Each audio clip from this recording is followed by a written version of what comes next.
.4590-ൽ പതിയിരിക്കുന്ന ശത്രു സൈനികർക്കെതിരെ മേജർ വിവേക് ഗുപ്തയുടെ നേതൃത്വത്തിൽ ഇന്ത്യൻ സൈനികർ ആഞ്ഞടിച്ചു.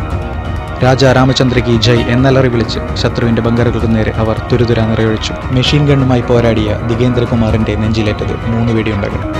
പടച്ചട്ടയിൽ 18 വെടിയുണ്ടകൾ തുളഞ്ഞുകയറി. ഒരു കാലിൽ ഗുരുതരമായി മുറിവേറ്റു. മേജർ വിവേക് ഗുപ്ത തലയ്ക്ക് വെടിയേറ്റ് തൽക്ഷണം കൊല്ലപ്പെട്ടു.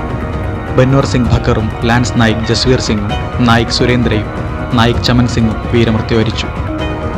വെടിയേറ്റ് വീണപ്പോൾ ദിഗേന്ദ്രകുമാറിന്റെ ലൈറ്റ് മെഷീൻ ഗൺ നഷ്ടമായി. പിന്നെ കിട്ടിയത് കൊല്ലപ്പെടുന്നതിന് മുൻപ് ലാൻസ് നായിക് ബച്ചൻ സിംഗ് നൽകിയ പിസ്റ്റളായിരുന്നു.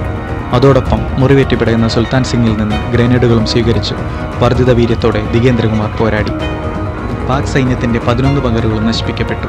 18 ഗ്രനേഡുകളാണ് ദിഗേന്ദ്ര പാക് ബങ്കറിലേക്ക് പായിച്ചത്.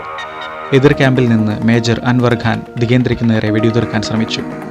പിസ്റ്റളിലുണ്ടായിരുന്ന അവസാന വെടിയുണ്ട ഖാന് നേരെ പായിച്ച ദിഗേന്ദ്ര ഖാന്റെ കഥ കഴിച്ചു. ഒടുവിൽ ടോലോലിംഗിലെ .4590-ൽ രജ്പുത്താന റൈഫിൾസ് ത്രിവർണ്ണ പതാക ഉയർത്തി.